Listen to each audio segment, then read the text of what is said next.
Hello. Ça va? Ready to put some dragon? T'inquiète, tout va bien se passer. Ah.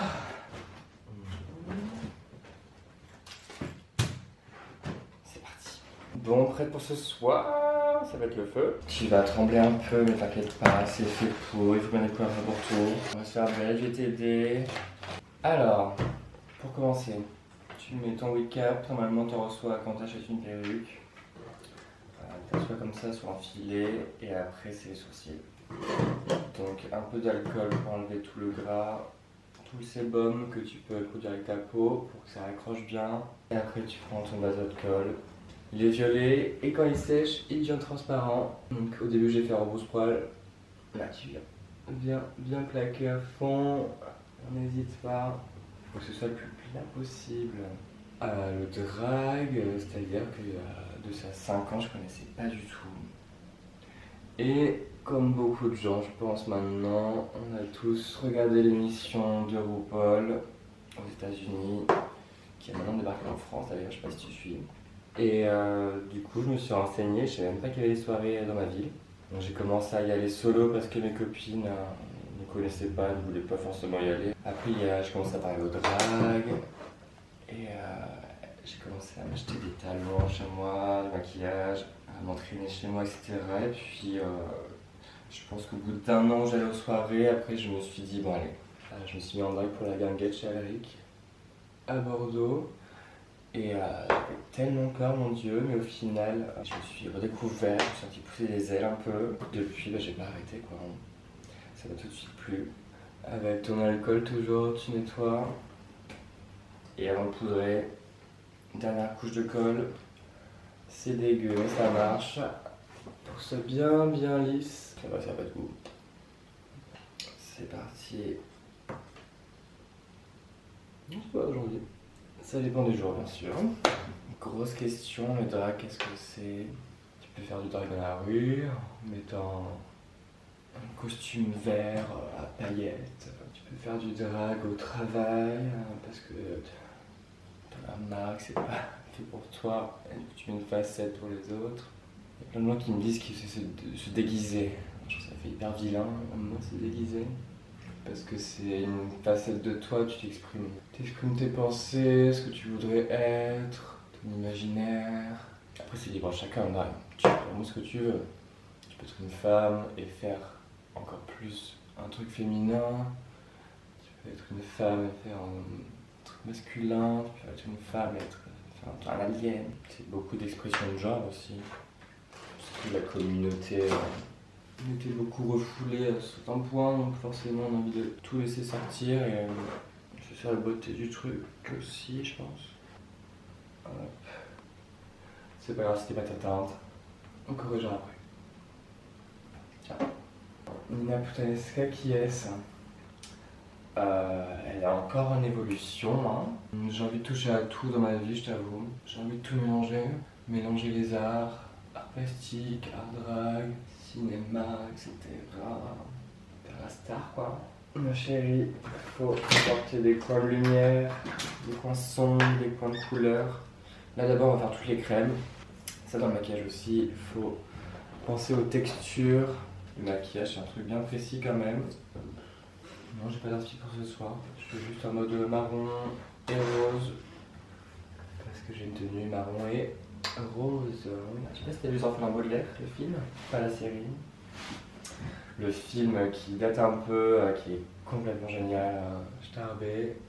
Et en gros, t'as les orphelins, du coup, qui sont orphelins, t'as compris, qui vont chez leur oncle maléfique et ils doivent lui faire à manger pour lui sa troupe de théâtre affreuse. Et ils vont dans la cuisine, tirer le tiroir, t'as un rat qui sort, t'as des cafards partout, et du coup ils font les fonds de tiroir. Et ils appellent ça à la puttanesca, des pâtes à la puttanesca. Donc j'aimais bien ce truc de fond de tiroir, tu prends ça, tu fais un truc magnifique à la fin. On n'oublie pas le blush surtout, sinon t'as l'air morte. Je le mets assez haut quand même. J'aime bien cet effet un peu années 80. Quand je dis que je fais du drag, bon.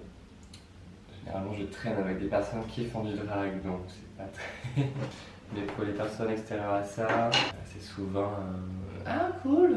Ils ont des idées un peu mal placées sur les dragues. On n'est pas des prostituées, hein.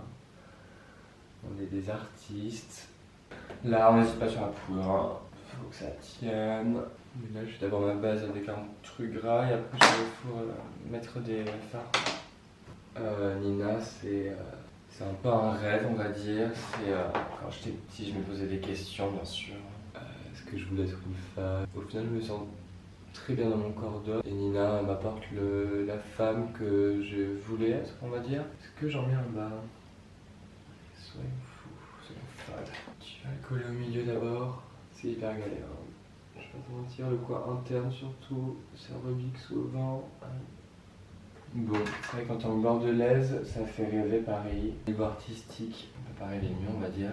T'as toutes les opportunités pour en faire ta carrière, quoi. Ouais, comme je te disais, Bordeaux, hyper bon drague. Franchement, il y a plein de lieux différents. T'as plusieurs maisons. Moi, je fonctionne solo. J'ai pas envie de me cloîtrer dans une maison. Même si j'ai toutes mes copines et mes sœurs pour m'aider. Moi, je fous mon setting spray, comme ça, c'est bien fondre toute ta poudre là. On n'hésite pas. C'est parti pour les lèvres. D'abord, faut enlever le fond de teint un peu, sinon ça va faire cracra. Je mets crayon pour faire ta forme. Malheureusement, j'ai la file, donc je triche. Je fais mes côtés d'abord, ensuite les lèvres du bas. De toute façon, le drag, en soi, tu peux tout apprendre sur YouTube. Hein. Je vais pas le cacher, moi je suis consommateur de YouTube en premier. C'est pour ça que j'ai adoré le make-up. Le drag dans le futur, bon. On est sur une très bonne lancée, je trouve, quand même. Ça devient hyper mainstream, hyper populaire. Le drag de base, c'est un truc hyper underground qui n'était pas censé être vu du grand public, quoi. C'était plus pour les queers entre nous. C'est un art qui devrait être plus démocratisé, je trouve, parce que c'est hyper complet et ça envoie du lourd, je trouve. Hop. La wig. Mais t'as plusieurs solutions. T'as des perruques swag que t'as une frange, t'as pas besoin de coller. Tu la mets et tu pines limite. Il y a une technique avec de la laque. Sinon, t'as de la colle comme ça, la colle à postiche. Tu t'en fous en ligne. Tu laisses un peu sécher. Et après, tu viens poser ta wig. Ce moment-là, c'est le préféré. T'as des petites pinces à l'intérieur que tu peux venir accrocher derrière et sur les côtés. Là, je vais pas le faire vu qu'on va prendre le taxi, là faut qu'on se bouge. On est des dragues, on est en retard, c'est normal. Tu veux que je t'aide pour mettre ta wig? Je mets juste ça, j'arrive. Si tu veux commencer le drag, déjà c'est cool. N'aie pas peur de te louper, surtout, c'est normal. Mais entraîne-toi chez toi, n'aie pas peur, amuse-toi surtout. C'est le principal quand même, le drag c'est pas sérieux quand même. C'est très politique, oui, mais faut pas se prendre au sérieux. Sois intense au make-up, n'aie pas peur d'en foutre la tonne, non. Mais voilà quoi, be fabulous.